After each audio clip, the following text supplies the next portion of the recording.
এটা আমি ময়ালের ওপারে আছি, বন্দিপুর। এটা বন্দিপুর সৎসঙ্গ আশ্রম, ময়াল।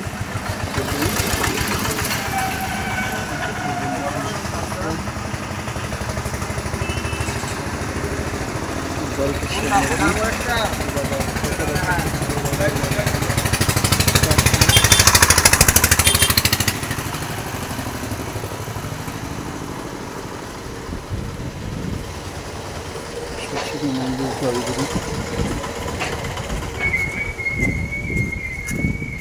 আবার দ্বারকেশ্বর নদী, এটা ঠিকই আছে।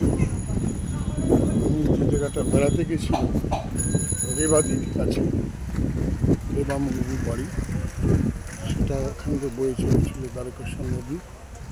আবার সেই দ্বারকেশ্বর নদী পার হয়ে পরে ময়াল বাস স্ট্যান্ডকে বিদায় জানিয়ে চলে যাব ময়াল রামকৃষ্ণ মঠ আশ্রমে। একটু ছবি তুলব, তারপরে আমার চলে যেতে হবে। একজন মাছ ধরছে, মাছ পড়ছে কাকা, মাছ ধরছে, মাছ পড়েছে, পড়েছে 2-4টে মাছ মারছে। অর্থাৎ দ্বারকেশ্বর নদী জল ক্যানেলের মাধ্যমে যাচ্ছে, সেখানে জাল পাতা আছে, সেই জালে 2-1টা মাছ পড়ছে, খুব বেশি নয়। এই হচ্ছে পিজল গাছ, বাহ, পিজল গাছ দেখা যাচ্ছে। পিজল গাছের ফুল পালু রয়েছে, যেটা অনেকদিন বাদে দেখলাম। পিজল একটু জলাভূমিতে হয়, সেই পিজল গাছের ফুল এবং ফল ছোটো ছোটো একদম, বেশ পাতাগুলো ভালো।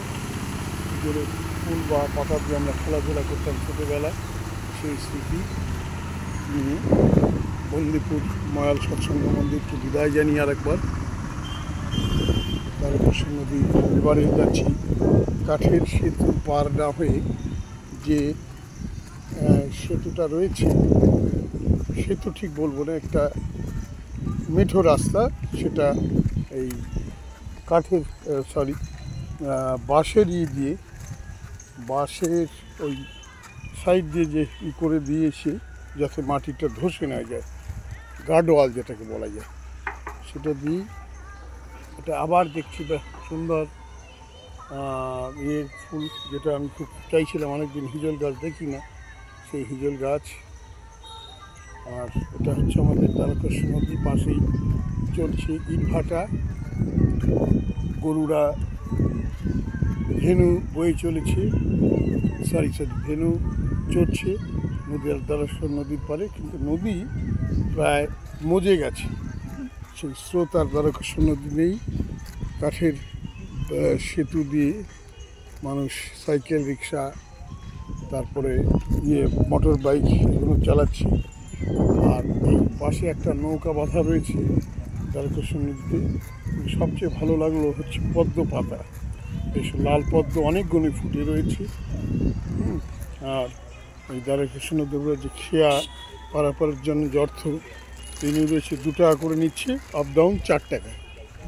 দেখ আমি কথা না বাড়িয়ে দিয়ে দেওয়া হলো। বেশ খুবই ভালো লাগছে আমার এই জায়গায় এসে। এই চ্যানেল বা ভিডিওগুলো যারা দেখছেন, যদি ভালো লাগে এই ব্লগে, প্রদীপ ঘোষ ব্লগ, আমার নাম প্রদীপ ঘোষ, সেই সব প্রদীপ ঘোষ ব্লগ রাখা আছে। যদি ভালো লাগে একটু শেয়ার করবেন, যাতে নিত্য নতুন মানুষ প্রকৃতিকে জানতে পারে, অজানাকে জানতে পারে, ভালো লাগে।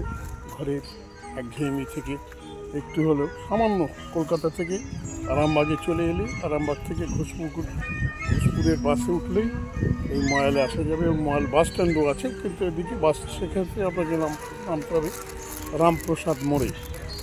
এই হচ্ছে বেশ পদ্ম পাতা আর একবার কাছ থেকে নেওয়া হলো। এই হচ্ছে ভটের ঝুড়ি নেমেছে। হ্যাঁ, একটু নাচ করলে ভালো হবে।